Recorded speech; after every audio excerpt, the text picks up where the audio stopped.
Right. Welcome to another deep dive with us. So, you know the drill by now. You send us stuff that has you hooked, and we kind of take a magnifying glass to it, pull out the juicy bits. And this time, well, you guys went big. The original Star Wars trilogy, A New Hope, Empire Strikes Back, Return of the Jedi, the whole shebang. The Holy Trilogy. Exactly. We're going off of this blogger's post. It was actually their 5,000th post. Can you believe that? Talk about dedication. Anyway, they did this whole breakdown of the trilogy, what connects them, where they veer off, and, some of the, shall we say, less graceful moments along the way. The goofs and gaffs. Everyone loves a good blooper reel. Right. And what's cool is this isn't some super serious film critic thing. It's just someone who clearly adores these films, has watched them countless times, and has picked up on all these fascinating little details. So, it's their perspective. A fan's deep dive. Exactly. And you know us, we love that kind of passion. So let's jump in. First things first, the fundamentals. What are the threads that weave these three films together? The blogger starts with the characters, and it's hard to argue with that. Luke, Leia, Han, Chewie, the droids. I mean, think about it. R2-D2 and C-3PO are literally in every single scene across all three movies. Now, that is impressive. Talk about a consistent presence. Right. You have Obi-Wan Kenobi coming back in Jedi as a Force ghost. Darth Vader, always lurking. Lando swings in for Empire and sticks around. And even good old Wedge Antilles pops up in all three. It really is this core group that carries you through the whole saga. Oh, absolutely. They're the heart of it all. You get attached to them, their journeys, their relationships, seeing them face this massive galaxy-wide conflict. It creates this sense of, well, consistency. It lets their stories unfold naturally. And speaking of that conflict, that's the other big connective tissue, right? The Rebel Alliance against the Galactic Empire. Every film boils down to that fight, that classic struggle of freedom versus tyranny. It's the David and Goliath story, but with, like, X-Wings and Death Stars, and it provides the stakes, the backdrop for all the individual dramas and the heroic moments. And then, of course, you have the glue that binds it all, the Force. From Obi-Wan's first mention of it in A New Hope to Luke's journey of understanding and ultimately mastering it, this energy field connecting everything with its light and dark sides. It's there throughout. It's more than just, space magic that lets you move stuff with your mind. It's about destiny, morality, the interconnectedness of the universe. It adds that layer of, well, almost spirituality to the whole thing. You can't forget about the music either. John Williams, absolute legend. His score isn't just background music, it's a character in itself. Yeah. Those themes, they instantly take you to that galaxy. It's like emotional shorthand. Yeah, Williams's score, it's Star Wars. It's what makes those big moments hit you right in the feels. For sure. Now, the blogger also delves into the visual side. They talk about techniques used across the trilogy, like double exposure, which was how they made those ships look like they were flying through space. Basically, filming one thing, rewinding the film, filming over it, and stop-motion animation, especially for the ATs and Empire. Pretty ingenious, huh? Especially before CGI was everywhere. Oh, yeah. There's a certain charm to those older effects. And then think about the merchandising. That blew up after A New Hope. Those Kenner action figures. Man, everyone wanted a piece of that galaxy. And that's what kept Star Wars alive, outside the movies. It became this whole cultural phenomenon. You could have your own little piece of it. Totally. And of course, there are the inspirations that went into A New Hope that probably influenced the whole trilogy. Flash Gordon serials, Kurosawa's Hidden Fortress, Joseph Campbell's Hero with 1,000 Faces. Yeah, and it's cool to see how George Lucas took those influences and made something totally new and exciting. It's like understanding the recipe behind a delicious dish. Right, see where it all came from. One last thing on similarities. The titles. Apparently, they weren't always set in stone. A New Hope wasn't always Episode 4, A New Hope. And even Return of the Jedi almost went with Revenge of the Jedi for a bit. No, Revenge of the Jedi has a ring to it, huh? It's a reminder that even these iconic things went through changes. Totally. Okay, so those are the foundations. Now, where do these films start to go their separate ways? The blogger dives into some key differences. First up, the directors. George Lucas did A New Hope, Irvin Kershner took on Empire Strikes Back, and then Richard Marquand for Return of the Jedi, though Lucas was still very involved, obviously. It's fascinating to see how each director brought their own style to the table. It really is. Yeah. Like, Kershner definitely brought this darker, more mature vibe to Empire, and Marquand, with Jedi, maybe went for a more, I don't know, accessible tone? Yeah, a bit lighter, perhaps. Which brings us to the overall tone of each film. A New Hope, it's a classic adventure story. Then Empire, it gets pretty heavy. with losses, betrayals, that whole I am your father bombshell. And Jedi, while wrapping things up, it has this more, well, hopeful feel. Some might even say geared a bit more towards a younger audience. Yeah, maybe a little.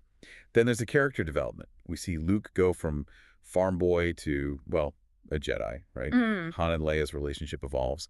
And we get big new players like Yoda and the Emperor. It's a much bigger picture. Oh, yeah, those characters, their struggles, their triumphs, it's what makes you care, keeps you invested. And Yoda and the Emperor, they take the whole conflict to a whole new level.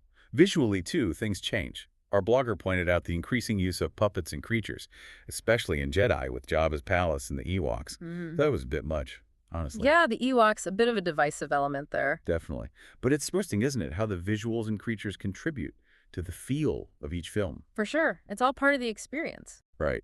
And the scope of the story just explodes, right? From a rescue mission in A New Hope to a full-blown galactic rebellion and that final showdown with the Emperor and Jedi. It's a huge jump in scale. Each film builds on the last. More complex plots, bigger challenges. It makes sense for a story of this magnitude. Now this is where things get interesting. Errors and continuity. Apparently the blogger felt Return of the Jedi had the most slip-ups of the three.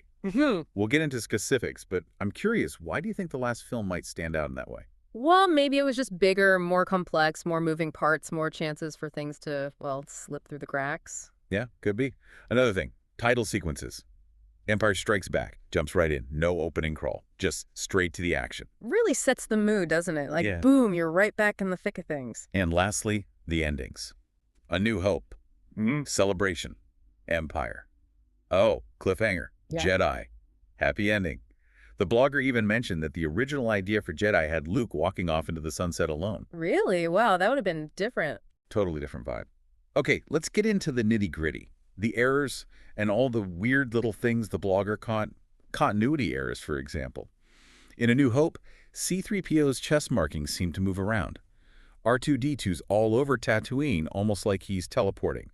Things on the table during Leia's message change places. Ah, the classic continuity issues. It happens, especially with films this big. I mean, they're switching camera angles, using different takes. It's easy to miss small details. Yeah, makes sense.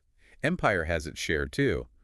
Luke's rebel symbol, flip sides, the Wampa looks a bit different in some shots. Probably because they used a mix of puppets and costumes, right? Right. And then there are ships with no shadows and one ATA that just gets crushed super quickly. Well, they have to make it dramatic, right? Exactly. But apparently Jedi, that's where the continuity gremlins really had a party.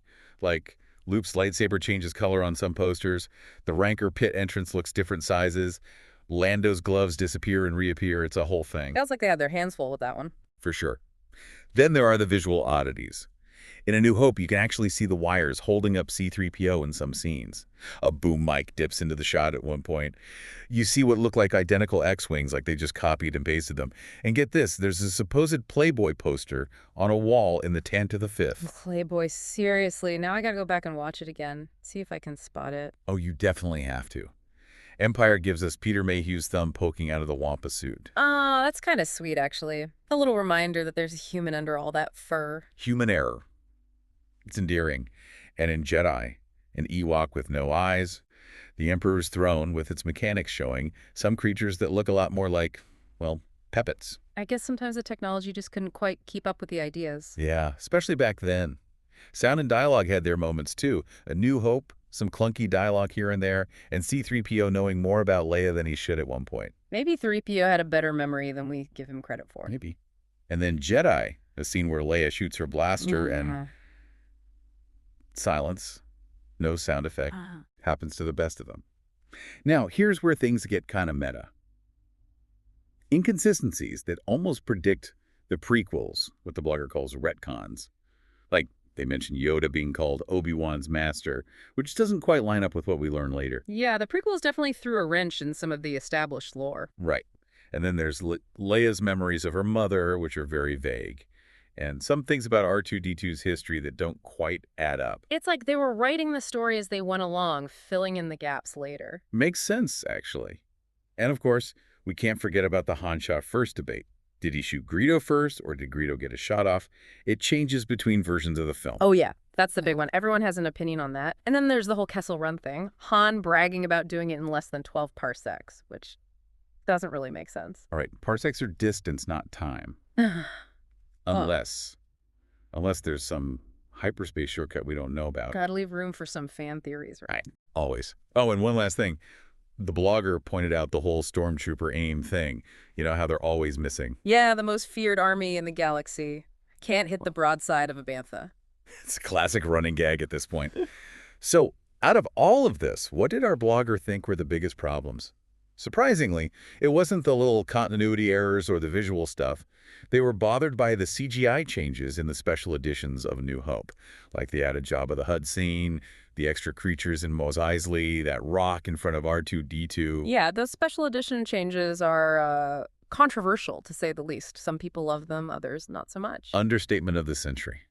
The blogger also felt Jedi was too childish compared to Empire, too commercial. I mean, the Ewoks. Yeah, the Ewoks. And the fact that they blew up another Death Star? A bit repetitive. Fair point. And the last thing that bugged them, the inconsistencies between the original trilogy and the prequels, like the retcons we talked about. Tough to keep a consistent story across so many films, I guess. Definitely. So what's the takeaway from all this? Well, the original Star Wars trilogy is this incredible blend of, consistency and change. It's all tied together by these iconic characters, the epic conflict, the Force, the music, and those classic visual effects. But each film also has its own personality. Its own director tone Yep. story. It's what makes it so rewatchable. Exactly. And then you have all these little errors, the weird details, the things that fans debate endlessly. It's part of what makes these films so special. They spark conversations, theories, it's engagement. Exactly. It just goes to show, no matter how many times you've seen something, there's always something new to discover. Even in, well, Star Wars. Always something to notice, to ponder. So here's a question for everyone listening. Yeah. Of everything we've discussed, the good, the bad, the weird, what single thing across any of the three films stands out to you the most, and why? Until next time, may the Force be with you.